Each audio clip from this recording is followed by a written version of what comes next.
When I met my close to 1-year-old niece for the second time in India a week ago, she's my cousin's daughter who lives very next door. I didn't realize a newborn baby could teach me anything. I presumed our relationship would be a one-way street. I would offer my love as an uncle to my newest niece, and she would be the beneficiary. But instead, she has taught me a lot. She has shown me the importance of trust, and she trusts her parents and grandparents, and that the caregivers will be there for her whenever she needs her. She trusts that she will receive what she needs when she cries out. She knows that she is vulnerable and cannot make it in the world alone, and she realizes she needs others to provide her with nutrition, comfort, love, or she will not survive or thrive. She also has a very singular focus, whatever her immediate need is. She is not easily distracted or dissuaded. And I can lose focus and become sidetracked by maybe multitasking, some alternatives, and listening to different voices. And reflecting on today's first reading, where Peter tells us to long for pure spiritual milk like newborn infants. I see a parallel in my life.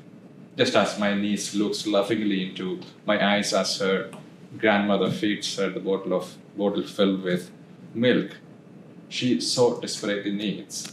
And I need to lovingly gaze upon Jesus in the many ways he is available to me. In the Eucharist, in his word, in the people around me, in those in need, in nature, in community with other Christians. And Peter says that doing so will help build a follower of Christ into a spiritual house for the Lord. I just need to trust Jesus the way my niece trusts her immediate contacts. I need to be aware that Jesus' love surrounds me and sustains me, just as my niece realizes her vulnerability and dependence. In today's gospel, Bartimaeus exhibits that same focus and trust, realizing and articulating our needs. Maybe jump up and go to the Lord whenever we hear his voice. The blind Bartimaeus, too, is an unlikely teacher who guided me to step forward on the road to holiness.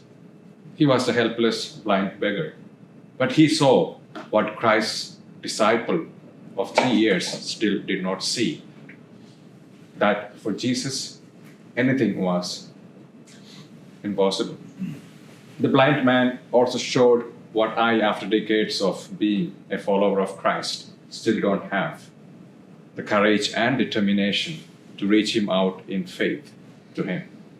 I'm still blind to wrong attitudes in myself and to the specific needs of others, and maybe too blind to see God's love and goodness everywhere. I still try to help myself or seek help in the wrong places. It could be so easy. My newborn niece and Bartimaeus teach me that with trust, courage, and determination to reach Christ, and miracles would begin to happen in our spiritual life or in our lives. Amen. Amen.